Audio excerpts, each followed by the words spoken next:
Hi friends, welcome to JB Dishes. ഇന്ന് നമ്മൾ ഉണ്ടാക്കാൻ പോകുന്നത് രണ്ട് തരം ഡ്രിങ്ക്സ് ആണ്.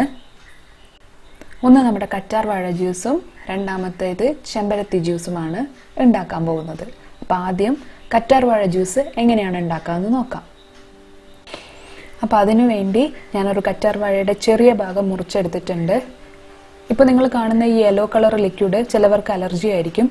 അപ്പോൾ അത് ഒഴിവാക്കിയിട്ട് വേണം നമ്മൾ ഈ ജ്യൂസിന് വേണ്ടി എടുക്കാൻ. കുറച്ച് സമയം ചരിച്ചു വെച്ച് കഴിഞ്ഞാൽ ആ ലിക്വിഡ് മുഴുവനായിട്ട് പൊക്കോളും. ഈ ജ്യൂസ് ഉണ്ടാക്കുന്നതിന് മുന്നേ നമുക്കിതിൻ്റെ തൊലിയൊക്കെ ഒന്ന് കളയണം. കറ്റാർ വാഴയുടെ ഗുണങ്ങളെപ്പറ്റി നിങ്ങൾ കേട്ടിട്ടുണ്ടാവും. ഒരുപാട് ഗുണങ്ങളുള്ള ഒരു ചെടിയാണ് കറ്റാർ വാഴ. നമ്മൾ സാധാരണ തലയിൽ തേക്കാനുള്ള എണ്ണ കാച്ചുന്നതിൽ കറ്റാർ വാഴ ഉപയോഗിക്കാറുണ്ട്. നല്ലൊരു തണുപ്പ് നമ്മുടെ തലയ്ക്കും മുടിക്കും നൽകുന്ന ഒരു ചെടിയാണ്. പിന്നെ അതുപോലെ തന്നെ നമ്മൾ അതായത് മുഖത്തിൻ്റെ ഒക്കെ ഡ്രൈനെസ് മാറ്റാൻ വേണ്ടി കറ്റാർ വാഴ യൂസ് ചെയ്യാറുണ്ട്. ഇപ്പോൾ മാർക്കറ്റിലൊക്കെ തന്നെ കറ്റാർ വാഴയുടെ ജെല്ല്, അലോവേര ജെല്ല് ഇപ്പോൾ അവൈലബിൾ ആണ്. പിന്നെ അതുമാത്രമല്ല കറ്റാർ വാഴ ഒരു നല്ലൊരു സ്ക്രബ്ബറാണ്. അപ്പം അങ്ങനെ ഒത്തിരി ഗുണങ്ങളുള്ള ഒരു ചെടിയാണ് നമ്മുടെ കറ്റാർ വാഴ. സാധാരണ നമ്മളെ വീടുകളിലൊക്കെ വളരാൻ ബുദ്ധിമുട്ടുള്ള ഒരു ചെടിയാണ് കറ്റാർ വാഴ എന്ന് ഞാൻ പൊതുവെ പറഞ്ഞു കേൾക്കാറുണ്ട്. അപ്പം കറ്റാർ വാഴ നന്നായി വളരാൻ വേണ്ടിയിട്ട് നമ്മൾ ചായപ്പൊടിയും മുട്ടയുടെ തോടും ഇട്ട് കൊടുത്താൽ നന്നായി വളരുകയും ചെയ്യും. അതിന് ഇഷ്ടം പോലെ തൈകൾ ഉണ്ടാവുകയും ചെയ്യും. അപ്പം ഞാനിത് നിങ്ങൾക്ക് വേണ്ടിയിട്ട് ഒരു എക്സ്ട്രാ ടിപ്പായിട്ട് തന്നേ ഉള്ളൂ. അപ്പോൾ ഇതുപോലെ കറ്റാർ വാഴയുടെ തൊലിയൊക്കെ നന്നായിട്ട് കളയുക. എന്നിട്ട് അതിൻ്റെ ഉള്ളിലത്തെ ജെല്ല് മാത്രമേ നമുക്ക് ജ്യൂസിന് ആവശ്യമുള്ളൂ. ഒരു സ്പൂൺ വെച്ച് ആ കറ്റാർ വാഴയുടെ ജെല്ല് കോരിയെടുക്കുക. ഇവിടെ ഞാനൊരു പാത്രത്തിൽ വെള്ളം വെച്ചിട്ടുണ്ട്.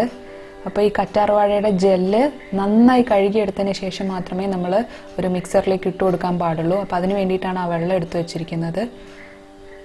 അപ്പോൾ നമുക്കിതിൻ്റെ മേൽഭാഗത്തും കൂടിയുള്ള ജെല്ലും കൂടെ അതിനകത്തേക്ക് ഇട്ട് കൊടുക്കാം. ഒരു കാര്യം നിങ്ങളോട് പറയാൻ വിട്ടുപോയി. ഈ ചാനൽ ഇതുവരെ സബ്സ്ക്രൈബ് ചെയ്യാത്തവരുണ്ടെങ്കിൽ ദയവായി ഒന്ന് സബ്സ്ക്രൈബ് ചെയ്യുക. അതിന് തൊട്ടടുത്തുള്ള ബെൽ ബട്ടൺ കൂടി ഒന്ന് പ്രസ് ചെയ്യുക. അപ്പോൾ നമ്മൾ ഈ കറ്റാർ വാഴയുടെ മുഴുവൻ ജെല്ലും ഈ വെള്ളത്തിനകത്തേക്ക് ഇട്ടിട്ടുണ്ട്. ഇനി ഇത് നന്നായി കഴുകിയെടുക്കുക. ഇത് കൈ പിടിക്കുന്ന സമയത്ത് വഴുതി വഴുതി വീഴുന്ന പോലെ തോന്നും. എങ്കിലും നമ്മൾ നന്നായിട്ട് ഒന്ന് കഴുകിയെടുക്കണം.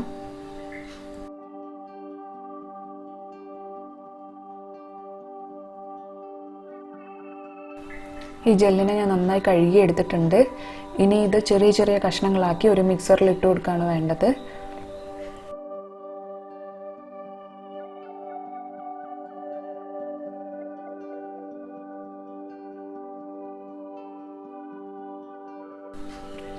അപ്പോൾ അതിനുവേണ്ടി ഞാനിവിടെ ഒരു മിക്സർ എടുത്തിട്ടുണ്ട്.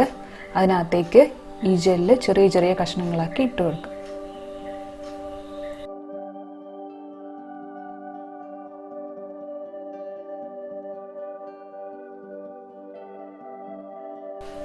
ഇതുപോലെ ഈ ജെല്ലുകൾ മുഴുവനായിട്ടും ഈ മിക്സറിനകത്തേക്ക് നമുക്ക് ഇട്ട് കൊടുക്കാം. നമ്മുടെ സ്കിന്നിന് വളരെ നല്ലതാണ് ഈ കറ്റാർ വാഴ.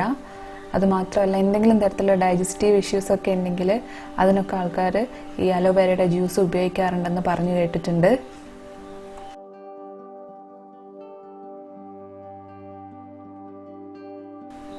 ഈ കറ്റാർ വാഴ അരയ്ക്കുന്ന സമയത്ത് ഒരു ചെറിയ കഷ്ണം ഇഞ്ചി കൂടെ ഇട്ട് കഴിഞ്ഞാൽ അതൊരു പ്രത്യേക ടേസ്റ്റ് ആയിരിക്കും. ഞാനിവിടെ അതൊന്നും ആഡ് ചെയ്യുന്നില്ല.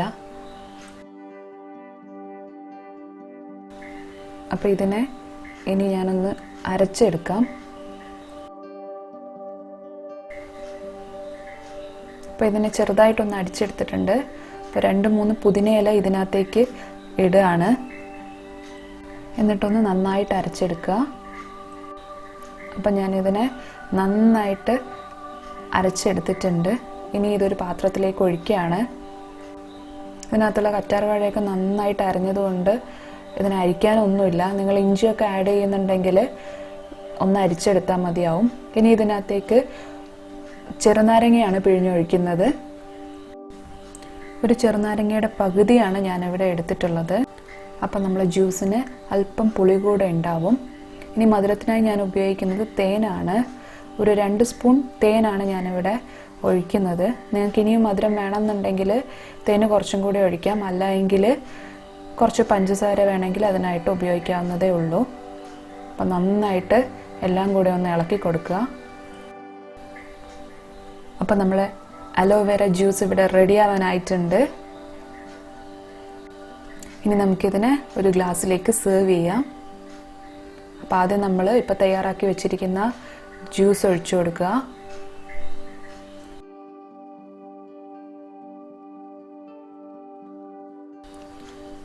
ഇനി അതിനകത്തേക്ക് ഇട്ട് കൊടുക്കുന്നത് ഒരു 2-3 ഐസ് കഷ്ണങ്ങളാണ്. എരിവൊക്കെ ഇഷ്ടമാവുന്ന ആൾക്കാരാണെങ്കിൽ ഇതിനകത്ത് അരയ്ക്കുന്നതിനോടൊപ്പം പച്ചമുളകും കൂടി ഇടാം കേട്ടോ, അതൊരു വേറെ ടേസ്റ്റ് ആയിരിക്കും. നമ്മുടെ കറ്റാർവാഴ ജ്യൂസ് റെഡിയായി വരുന്നുണ്ട്. അപ്പോൾ ഇനി നമുക്കിതിനകത്തേക്ക് ആഡ് ചെയ്യാനുള്ളത് അല്പം വെള്ളമാണ്. ഇതാ നമ്മളെ ജ്യൂസ് ഇവിടെ റെഡി ആയിട്ടുണ്ട്. ഈ ജ്യൂസ് നിങ്ങൾക്ക് എല്ലാവർക്കും ഇഷ്ടമാവുമെന്ന് പ്രതീക്ഷിക്കുന്നു. ഇനി നമുക്ക് രണ്ടാമത്തെ ജ്യൂസ് എങ്ങനെയാണ് ഉണ്ടാക്കാമെന്ന് നോക്കാം. ചെമ്പരത്തി വെച്ചാണ് ഞാൻ രണ്ടാമത്തെ ജ്യൂസ് ഉണ്ടാക്കാൻ പോകുന്നത്.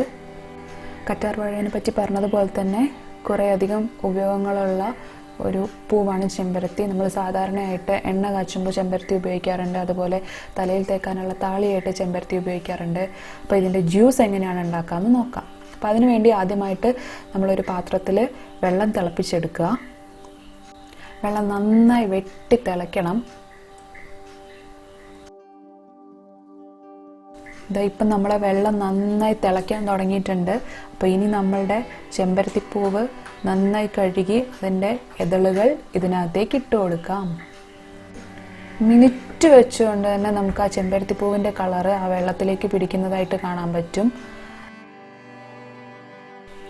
വെള്ളത്തിൽ കിടക്കുന്ന ഇതളിൻ്റെ ഒക്കെ കളറ് ഏതാണ്ട് പോയി തുടങ്ങി. നല്ലൊരു യെല്ലോ കളറായി മാറിയിട്ടുണ്ട്. അതിൻ്റെ ആ റെഡ് കളറൊക്കെ പോയി.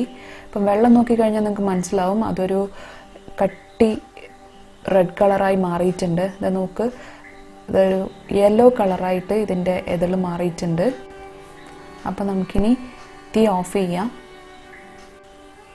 ഈ വെള്ളത്തിൻ്റെ ചൂടാറിയ ശേഷം നമുക്കിതിനെ ഇതിൻ്റെ ഒരു അല്പം ഭാഗം മാത്രം ഞാൻ ഈ ഗ്ലാസ്സിലേക്ക് മാറ്റിയിട്ടുണ്ട്. ഇനി ഇതിനകത്തേക്ക് ഒരു ചെറുനാരങ്ങയുടെ പകുതിയാണ് ഞാൻ ഒഴിക്കുന്നത്. അപ്പോൾ നിങ്ങൾക്ക് ആ കളർ ചേഞ്ച് ഇപ്പം ഒരു ബ്രൗൺ റെഡിഷ് കളറാണ്. ഇനി ആ നാരങ്ങയുടെ നീര് ഒഴിക്കുമ്പോഴേക്കും അതൊരു കട്ടി റെഡായി മാറുന്നത് നിങ്ങൾക്കിപ്പോൾ കാണാൻ പറ്റുന്നുണ്ടാവും.